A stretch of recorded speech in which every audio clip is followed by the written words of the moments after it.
Good day. Our topic for today is about theoretical and conceptual framework. While looking for sources to include in your literature review, you may encounter studies that utilize theories and concepts that can help you make sense of your data and can support your research. These theories and concepts make up the theoretical and conceptual framework of your study. So what is a theoretical framework? So it is the blueprint or guide for the research. It is borrowed by the researcher to build his or her own house. It serves as the foundation upon which his research is constructed. Sinclair compares the role of the theoretical framework to that of a map or travel plan. Another is the Brondesio, Lemans, and Sulexki contend that it is the specific theory or theories about aspects of human endeavor that can be useful to the study of events. All aspects of the dissertation or thesis research should connect to the theoretical framework. The relevant theory of or theories that underpin the knowledge based on the phenomenon to be researched. It consists of theoretical principles, constructs, concepts, and tenets of a theory. It makes a unique application of the select theory so as to apply the theoretical construct to his or her dissertation study. According to Sir Dr. Barrot, a theoretical framework is a general frame or reference used for making observation, defining concepts, developing research designs, and interpreting and generalizing findings. So what is the importance of theoretical framework in your research? Of course, it provides the structure to define how a researcher defines his or her study philosophically, epistemologically, methodology, and analytically. It normally serves as the focus for the research study, and it is linked to the research problem under study. It also guides a researcher choice of research design and data analysis plan. That's why it's very important, no? Because it will help us on how we'll be able to choose our research design. It provides a common worldwide or lens from which to support one's thinking on a problem and analysis of data. So the theoretical framework guides and must resonates with every aspect of the research. As what we have here, of course, from our statement of the problem, literature review, methodology, presentation, and discussion of findings. The theoretical framework guides the kind of data to be collected. Of course, through our theoretical framework, we could able to find out what data should be collected based on our research. Simon and Gauss, as well as Maxwell, averse that theoretical frameworks deepen the essence of the study. Yes, it make our study more deeper, and it convinces readers that the study is not based on the personal instinct of the researcher, but rather on established theory gathered by credible studies. Because if we created, if we of course create our theoretical framework, therefore our research has a basis, no, with established theory, no, from some credible studies, either from books, from journals, and even from the previous studies. Example of theoretical frameworks, so as what we have transformational, culture, cognitive, gender, behavioral, developmental, human-environment relations, culture ecology, and control determinism theory. So how to construct a theoretical framework? Maybe somebody are always asking how we craft, no, our own theoretical framework. There is no one perfect or right theory for a dissertation or thesis or research, though certain theories are popular. The theory must reflect the understanding of the researcher regarding the study and must direct the study. The selection of a theoretical framework requires a thorough understanding of the problem. Again, for you to develop or to construct your theoretical framework, you need to understand your problem, the purpose of your research, the significance, and the research question of your study. To choose a theoretical framework, it must accentuate the purpose and importance of the study. Okay? Consider the guiding principle of the study and situate the problem in relations to a theoretical context. The research question of the study must entail noticeable aspect of the theoretical framework and must agree with the assertion promulgated by the theorist of the selected theory. The research finding accrued finally from the study may support, extend, or modify an existing theory that was borrowed for the study. So, for example, if we are just using the previous existing theory, we need to modify an existing theory or borrow from the study. The researcher may critique, develop, or expand the theory that serves as a guide for his or her study vis-a-vis the finding gleaned from the study. Of course, you need to critique, to develop or to expand the available theory, which can help you or guide you to create your own study. Okay? Then Monhol and Chinel contend that this should be done at the data analysis stage. Okay? So, using Grant and Osanlo checklist to identify the suitable theoretical framework for study. So, that is based on Grant and Osanlo. What discipline will the theory be applied to? So, for example, if your field is in IT, so therefore you need to consider your research, study, or discipline. So, does the theory agree with the methodology plan for the study? So, see to it that your methodology and your theoretical framework must align with it. Okay?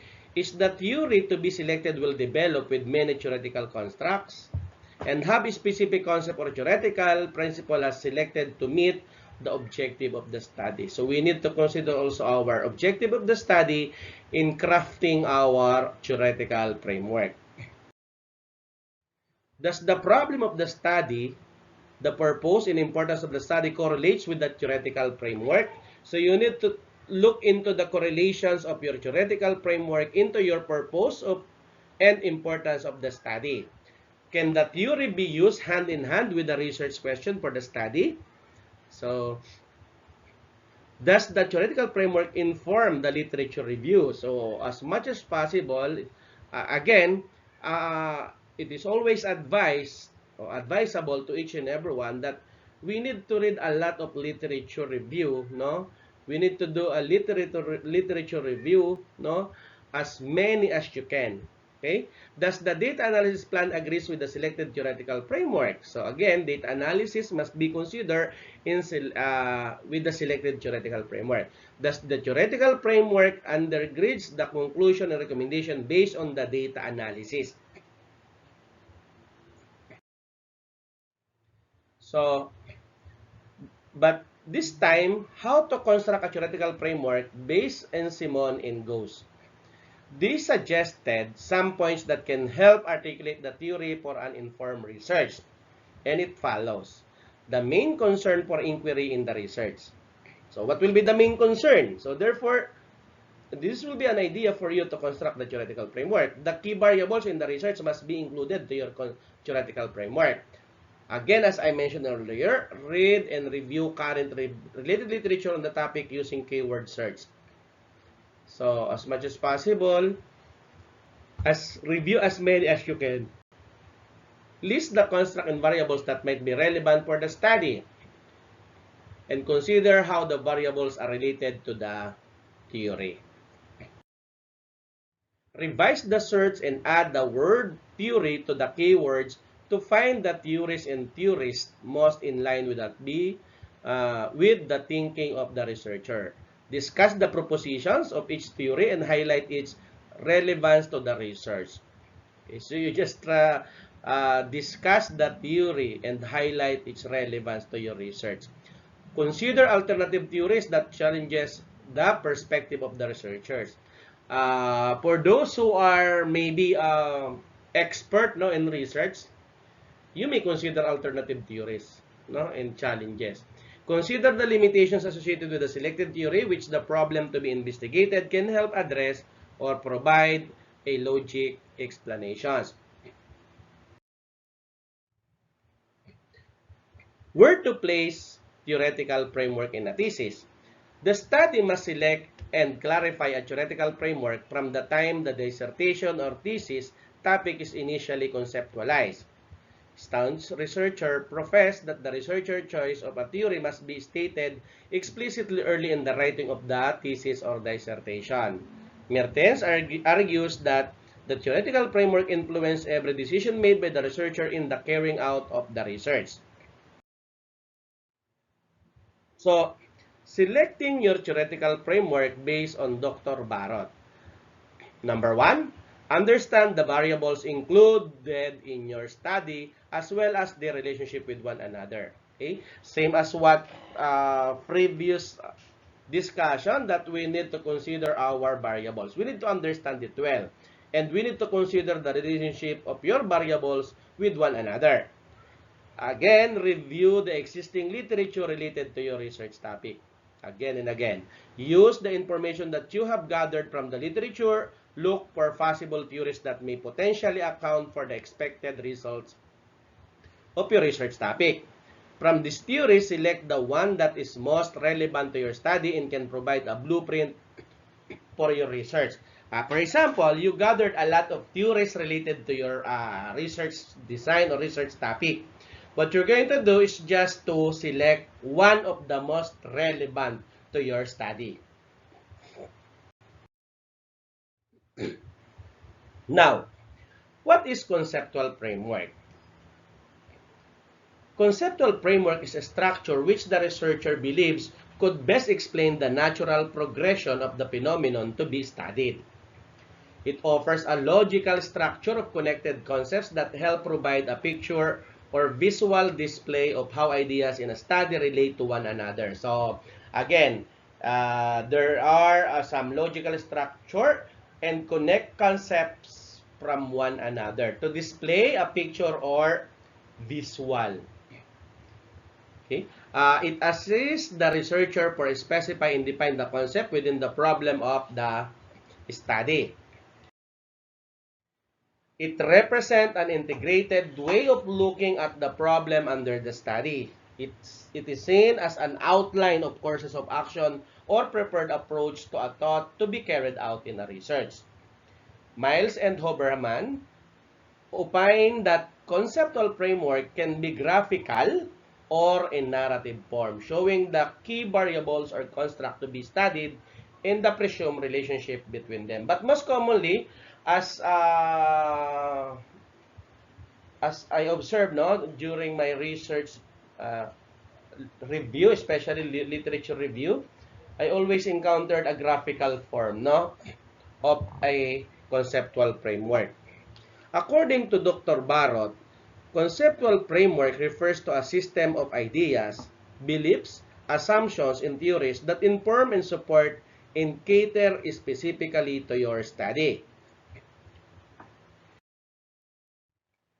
What is the importance of conceptual framework in research? Why do we need to have a conceptual framework? A conceptual framework aids the researcher to identify and construct his or his worldview and approach to the topic of the study. It brings together related concepts to explain or predict a given event or give a detailed understanding of the research problem and its asserted solution. It accentuates the reasons why a research topic is worth studying, the assumptions of a researcher, the scholar he or she agree with and disagree with, and how she or he conceptually grounds his or her approach. how to construct a conceptual framework. Mostly, as I mentioned, diagrams are created to clearly define the constructs or variable of the research topic, and the relationships are shown by the use of arrows. So, sometimes somebody are using IPO, or the input process output.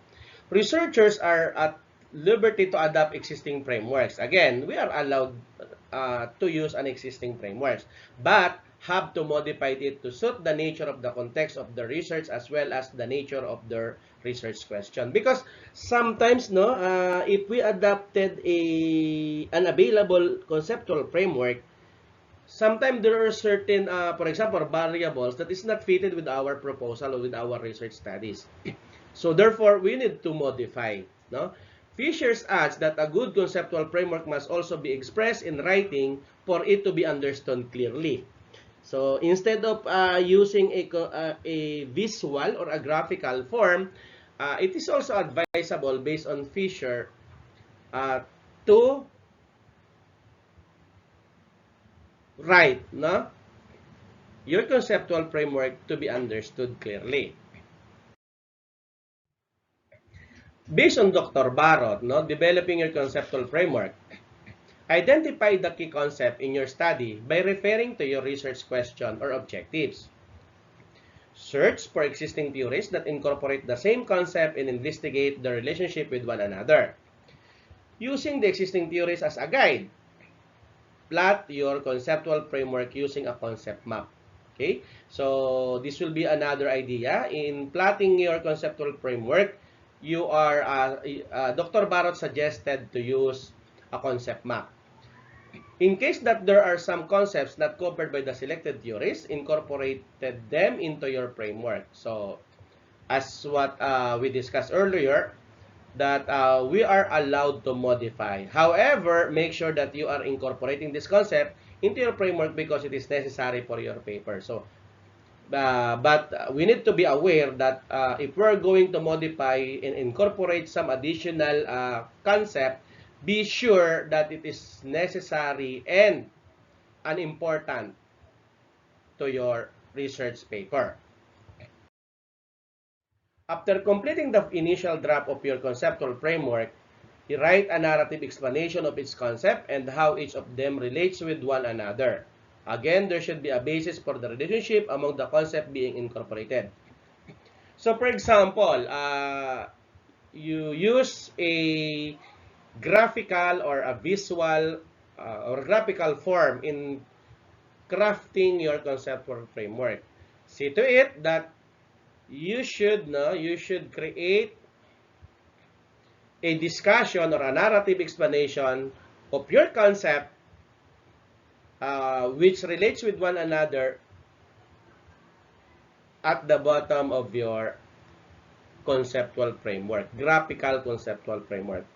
It is allowable either at the top or even at the bottom of your graphical conceptual framework.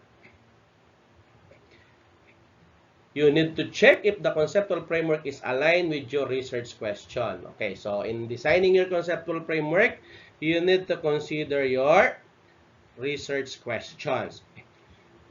Take note that the process creating a conceptual framework is developmental. This means it may still be refined or changed as you read more literature and investigate more theories.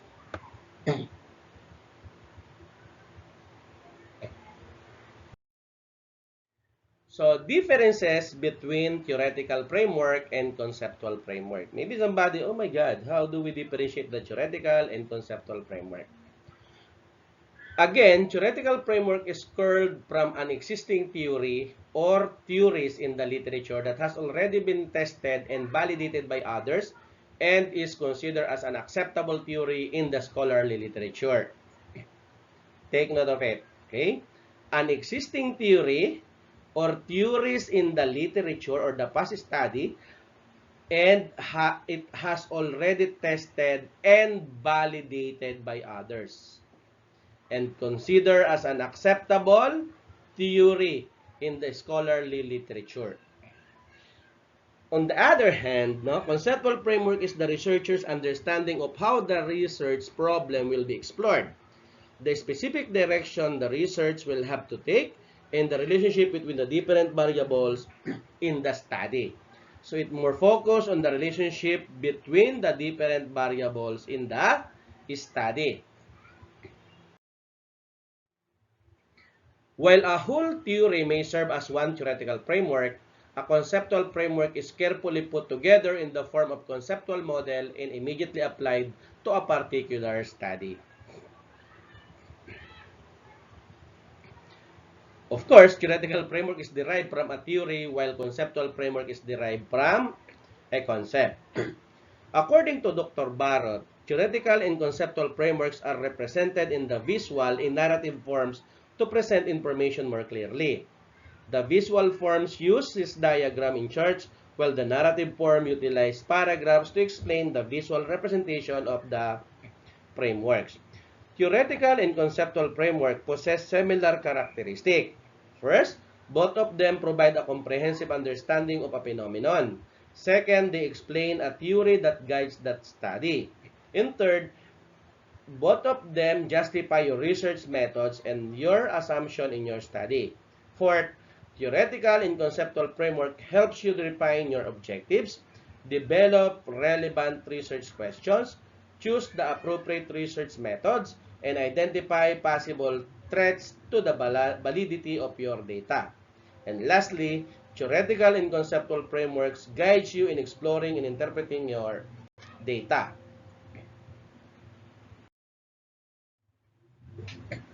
Another differences between theoretical framework and conceptual framework. So we have here the scope, the focus of content, the number of theories, and the time of development. So where to place the conceptual framework in a thesis? Since the theoretical perspective of the main variables or construct of the study are rigorously reviewed in the chapter 2 of a thesis, the conceptual framework are mostly placed in the chapter 2 also. In the chapter 2.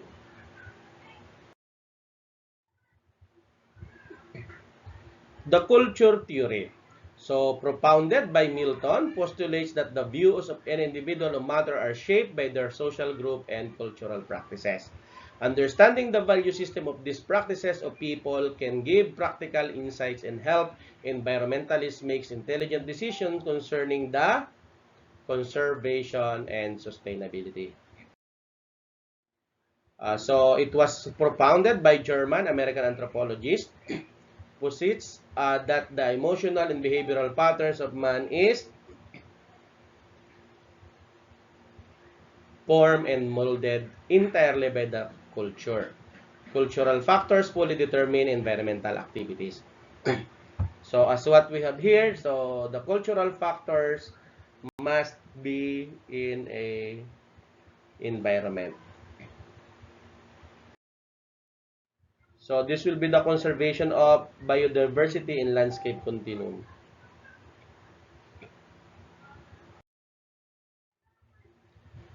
So, Pandy's conservation of biodiversity and landscape continuum conceptual framework. So, as what we have here, there is a strong link between the biodiversity not just in the protected areas but also the landscape continuum with the cultural practices of a people.